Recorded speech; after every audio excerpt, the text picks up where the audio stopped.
Game Award goes to Player Obscure Expedition 33. The Game Award goes to Player Obscure Expedition 33. And the Game Award goes to Expedition 33.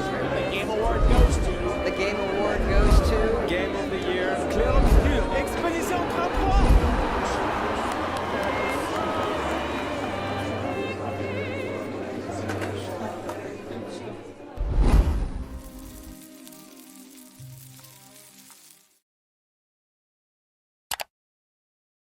I'm usually the kind of person who doesn't follow the trends.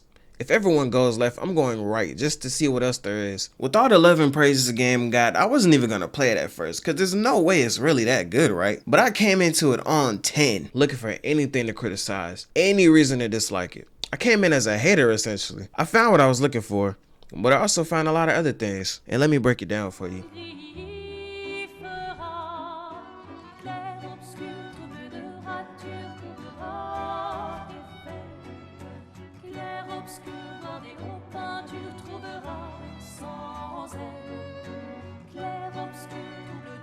If you're gonna give someone flowers, you should probably do it before they wither and die.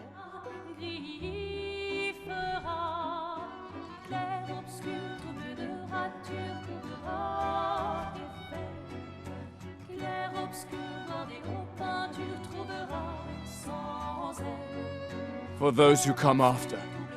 This game got me moving a little different, man. But I'm gonna start with all the cinematic shit now. Expedition 33 is a game by Sandfall Interactive, a pretty new dev team out of France. This is actually their first game. It's crazy what a small team of people who actually care can do. Expedition 33 is another somewhat linear, semi-open type game. The world overall is massive with enough content and areas to keep you busy and invested for a long time. There are two different ways to explore. You have the smaller areas where most of the action takes place, and then you have the overworld where you really get to see just how big the game is. Early game, you'll spend most of your time on foot. The expeditions all have excellent cardio, except for Lune. They can climb pretty well, and they have some kind of grappling hook magic, and this is the only thing I didn't like. You can't jump and use the grappling hook at the same time. I was just expecting everything to be fluid, but it wasn't. I frowned once and I moved on. However, in the overworld, eventually you'll unlock a mount that makes getting around easier and faster, and you can do a couple other cool things too. The game has a turn-based combat system with the most active combatants being 3 on each side, which means you go and I go for those of you who don't know.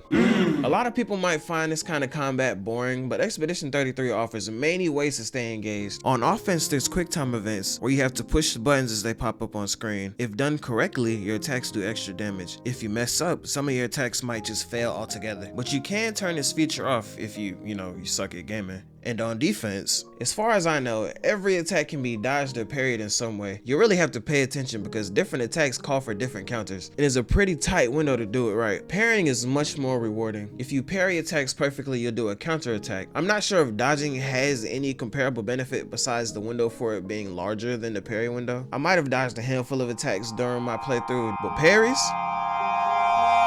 I was fucking them up. There are 6 unique characters, all with completely different battle systems. Some more straightforward than others, but all really complex and viable. When you unlock somebody new, the game offers you a quick tutorial on how they work. Please do it every time, or you will be confused. They also all have their own different skill trees and different weapons with perks too. The number of combinations for your team is ridiculous. Once you unlock everybody, you can switch out your 3v3 team anytime outside the battle. So you can use your favorites or figure out what team comp works the best together, or you can use less than 3 for more of a challenge. You also have relationship levels. Building relationships unlocks powerful new attacks for your team. I didn't know this till after I beat the game. So whenever you go back to your camp, just speak to everybody. The game has combat perks called Pictos and Luminous. It was very confusing at the start, so let me break it down real quick. Every member of your party can have up to 3 Pictos at a time equipped. These are 2-level perks that can only be equipped to 1 party member at a time. For example, this Picto called Dodger gives you a 12-point boost to your speed and a 3% boost to your crit rate, but it also gives you an extra AP or action point whenever you get a perfect dodge. After you win 4 battles with one of these Pictos equipped, they evolve into Illumina. Luminas can be equipped to multiple party members as long as they have enough Lumina points. However, Luminas lose the stat boost from the Pictos and only have the perk attached to them. Where you're limited to only 3 Pictos, the only limit on luminas is the points you have for them. These are what really take your character over the top, so use them wisely.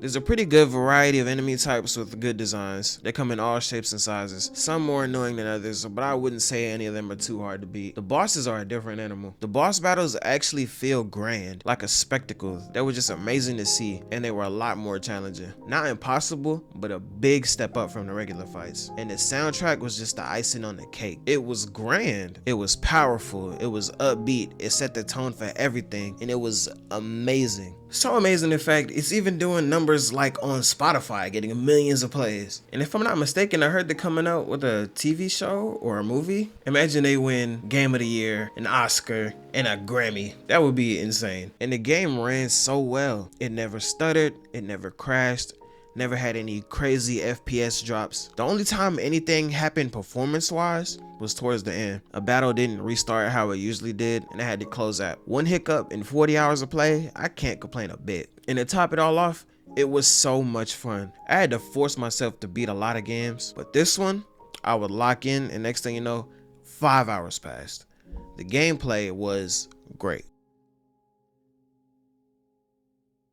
The story of Clair Obscure Expedition 33 is a tricky one. We start on a rooftop in Lumiere, in old imitation Paris, where we are introduced to Gustave, the hero of our journey, and he's going through it right now. The love of his life is about to disappear, no Houdini. Because a long time ago, something happened. Something that didn't just change the world, but broke it. The event known as the Fracture. Not long after, a strange, almost godlike figure known as the Paintress appeared, with creatures believed to do her bidding called axons. Now every year, the Paintress paints a number onto a monolith. It started at 100, and each year it ticks down. If the number matches your age, you're gone. No body, or no trace, like you were never there at all. They call it the gommage. And in response, the people of Lumiere have spent decades sending out expeditions, each one hoping to find answers or somehow stop the Paintress before the next number is written.